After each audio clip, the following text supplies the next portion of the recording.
యూట్యూబ్‌లో నేను చేసిన మిస్టేక్ వల్ల నా ఛానెల్‌కి కాపీరైట్ పడింది. నేను చేసిన మిస్టేక్ మీరు అస్సలు చేయొద్దు. అది ఎందుకు పడింది? ఎలా పడింది? అనేది చెప్తానండి. రీసెంట్‌గానే పిల్లలిద్దరికీ చెవులు కుట్టించామండి. అంటే చెవులు కుట్టించున్నది ఒక వీడియో అంటే సాంగ్ యాడ్ చేసి పెడతారు కదా! అలా పెడితే బావుంటది అని చెప్పేసి నేను అలా పెట్టాననమాట. యాక్చువల్లీ చెప్పాలంటే ఆ సాంగ్‌కి యూజ్ ది సాంగ్ అని ఉంటేనే మనం పెట్టుకోవాలి. లేకపోతే పెట్టుకోకూడదు. నేనేం చేశానంటే డౌన్‌లోడ్ చేసి మరీ పెట్టుకున్నాననమాట. అంటే వీడియోకి ఆ సాంగ్ యాడ్ చేసి యూట్యూబ్‌లో అప్‌లోడ్ చేశాను. ఇంకా అప్‌లోడ్ చేసిన ఒక 5 అవర్స్ కల్లా నాకైతే కాపీరైట్ పడిందనమాట ఆ సాంగ్‌కి.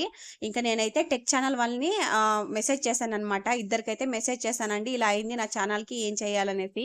ఇద్దరిలో ఒకరైతే నాకు మెసేజ్ చేశారండి. "ఏం కాదు నీ ఛానల్‌కి ఎలాంటి ప్రాబ్లమ్ అయితే ఉండదు" అని చెప్పేసి చెప్పారనమాట. నేనైతే చాలా వీడియోసే సెర్చ్ చేశానండి. ఇలా జరిగితే ఏం చేయాలన్నట్టు.